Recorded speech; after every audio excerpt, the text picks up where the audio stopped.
আগামী 29 তারিখে বিএনপি যে কর্মসূচি গ্রহণ করেছে, নতুন আন্দোলন, নতুন কৌশল গ্রহণ করে রাজপথকে প্রকম্পিত করাই আমাদের এখন দায়িত্ব।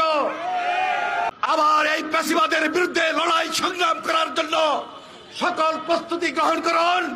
ইনশাআল্লাহ রাজপথে আগে যেভাবে ছিলাম, রাজপথে থেকে বেগম খালেদা জিয়াকে মুক্ত করে আনবো, এই প্রতিশ্রুতি আবারও ব্যক্ত করতে চাই।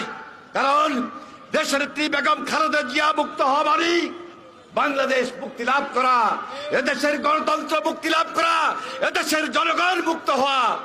আপনারা সবাই প্রস্তুতি গ্রহণ করবেন এই আশাবাদ ব্যক্ত করে আমি আমার বক্তব্য শেষ করছি। নিজেদের আন্দোলন করার কোনো ক্ষমতা নাই, নিজেদের যাদের কোনো কিছু করার থাকে না তারা হয় পরজীবী। বিএনপি এখন একটা পরজীবী রাজনৈতিক দলে রূপান্তরিত হয়েছে। ছাত্রছাত্রীরা কোটার ব্যাপারে আন্দোলন করছে, বিএনপি ওখানে ঢুকেছে।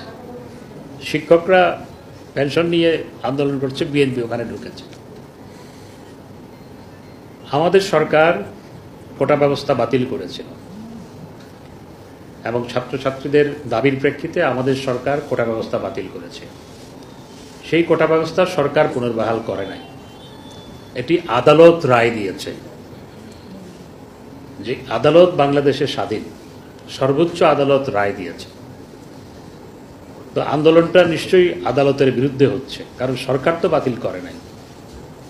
সমাধানটাও আদালতের মাধ্যমেই করতে হবে, অন্যথায় আদালত অবমাননা হবে। সুতরাং এখানে যারা তাল দিচ্ছেন, যারা এখানে ঢুকে জনগণকে বিভ্রান্ত করার চেষ্টা করছেন, তাদের সেই প্রচেষ্টা সফল হবে।